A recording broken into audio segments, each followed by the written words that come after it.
Hello everybody. Today I thought we'd make Yorkshire puddings. Now I know there's a million recipes out there for Yorkshire puddings and you've probably got one that works really well for you. But my recipe is fail proof. Everybody can do it. And the first tip that I'm going to share with you is I write my recipe down on my flour tub. I don't expect you to be able to see that. It'll be in the comments below. But that way, when I start, I get my flour out, my recipe is right there with everything I need written down. So on the table here, I've got my 140 grams of plain flour, 4 eggs, which I'm going to just crack into the middle. I do all mine in a jug because then you don't have to transfer it into a jug at the end, and really it's so much easier to pour from your jug straight into your hot Yorkshire pudding tin. So crack all your eggs one by one into your flour, and then we're going to gently mix that. So it will be a bit lumpy, don't worry about that. That's the nature of Yorkshire puddings, but just gently swirl it round so that it picks up the flour as we go. It will take a few minutes, but that's okay. Nothing good ever came from being rushed. So I've mixed the batter, as should you have done, and don't worry, it'll look a little bit like thick wallpaper paste, like that. We haven't added any liquid yet, that's just our 140 grams plain flour and 4 eggs. Right, so into that, I'm going to add the milk, just slowly, bit by bit, and gently stir it in so you don't splash it everywhere. So we've got 140 mils of full fat milk. Makes all the difference. We'll just add that slowly, bit by bit. Don't worry about the fact that it's full fat milk. It really does help the flavour. But we're not using all milk because we're going to use some water as well. Right, so I can put the rest of that milk in. That's looking great. Can you see that? What we're aiming for is something about the consistency of single cream. So to that now, I'm going to add my water. That can all go in. And then the last thing we want to add to this before we leave it to rest, and that's really important, is a teaspoon. I know it sounds a lot, but believe me, it'll make all the difference. A teaspoon of salt and a teaspoon of pepper. Now, I use white pepper because it's a little bit more punchy, or it certainly tastes that way in your Yorkshire puddings, and it doesn't leave big black bits in your Yorkshire puddings when you're eating them. So that's all mixed up and looking pretty good. I'm happy with that. And then we're going to leave that in the fridge as long as you can.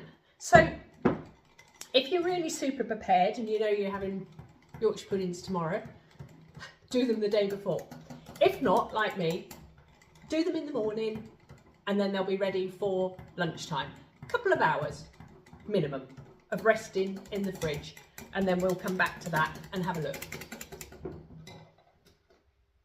So our batter is resting in the fridge and I'm just going to prepare the tin. Now, I use beef dripping because I think roast potatoes, Yorkshire pudding, can't beat it with beef dripping. But whatever oil you've got, vegetable oil, olive oil, whatever, that will all be fine.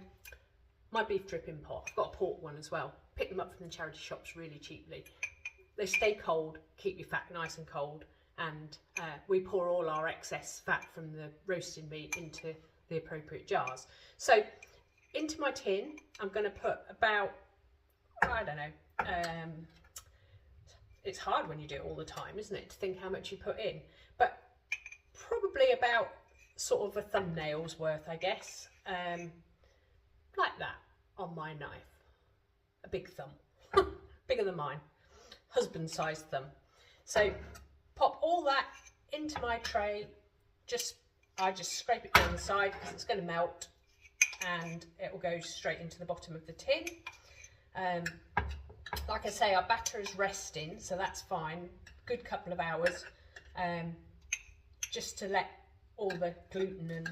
So there we have all the beef dripping in our tin. It's an old tin. I don't wash it, I just wipe it out after use. You don't really want to wash tins because you've spent all that time seasoning them over the years. You don't need to wash them all out, just give them a wipe round with some paper towel when you've finished using them. So that's there, ready to go in the oven when I'm ready to bake the Yorkshire puddings. Okay, so my oven's hot. I've preheated it to 220, that's good enough. The fat wants to be smoking hot. That is really the key to a good Yorkshire pudding, is make sure your fat is smoking hot. So my oven's preheated and I'm just gonna pop my tray. I put my Yorkshire pudding tin on a tray because I just find it's easier to lift in and out of the oven like that. So I'm gonna pop my tray into my preheated oven and leave that to heat up. We'll be back in a minute. So whilst our fat's heating up in the oven, I just want to show you the batter that's out of the fridge. It's thickened up nicely in the fridge, and I'm just going to give it a little touch more water, just about a tablespoon. There, that's lovely. And then we can pour that into our heated batter tray. So don't forget oven gloves, or I've got an oven cloth. So my fat is smoking hot and I'm going to fill them up about 2/3. Can you hear that sizzle? Quite quickly, because I don't want the fat to go cold. But they're looking great. I'm really pleased with that. When you've made them a few times, you can get used to the way they sound, the way they look, the way the batter looks. The hardest bit, I find, is trying to get the right amount in each one. Don't worry if you've got a little bit left, use that for the gravy later. So pop these straight back in the oven, like I say, as quickly as possible. Don't forget your cloth, and we'll come back to them. After about 10 or 15 minutes in the oven, we want to turn them down to 180. They'll be well risen at that point, but then turn them down so they don't burn, and we'll give them another 10 minutes cooking at 180.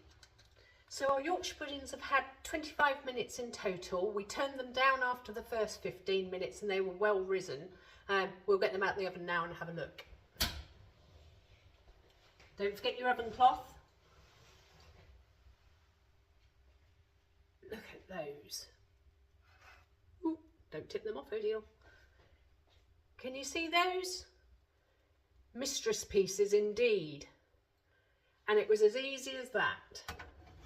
Now, if you're not going to eat them straight away, if you don't actually want them for Sunday lunch, you can make these and freeze them. I just want to show you one. That's a good one. How about that one? Look at that. I can hear them crackling as they're starting to cool down. Also, as they cool down, their holes start appearing. You know that hole to pour the gravy into? Yeah, they start appearing. But these are beautifully light, fluffy, and like I say, if you're not going to use them straight away, you can let them go cold and then pop them in a large plastic bag or wrap them in foil and pop them in your freezer. And then you can get them out, you know, if you don't need 12 Yorkshire puddings, there's just 2 of you, just get out what you need when you need it. Or if you want to make a lot for more people, if you want extra Yorkshire puddings, you can make a double batch and freeze them as you go along. But there we are. There are our Mistress pieces, Yorkshire puddings. Well risen, light, fluffy, wonderful. Okay, that's Yorkshire puddings done. Just going to give my tray a bit of a wipe out. I hope you enjoyed it. If you did, hit subscribe and I'll see you for the next one.